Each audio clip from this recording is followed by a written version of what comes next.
Ukraine की हिमायत में दुनिया भर में एहतजाजी मुजाहरे जारी हैं। रूस के सेंट पीटर्सबर्ग के पास लोगों ने बड़ी तादाद में यूक्रेन की तायद में एहतजाज किया है। पुलिस ने तकरीबन 1000 एहतजाजियों को गिरफ्तार कर लिया। इसके अलावा स्पेन में रूस के सिफारतखाने के पास एहतजाज किया गया। उधर जापान के शहर टोक्यो में लोगों ने बड़ी तादाद में एहतजाज दर्ज करवाया है।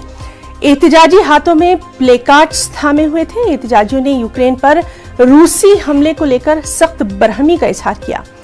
फ्रांस के शहर पेरिस में भी रूस के सिफारतखाने के सामने एहतजाजी मुजाहरा किया गया।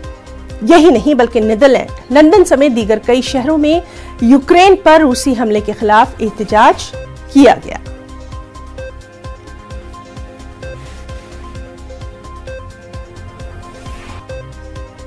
तो यूक्रेन की हिमायत में दुनिया भर में एहतजाज देखा जा रहा है और सबसे अहम कि खुद रूस में एहतजाज देखा जा रहा है।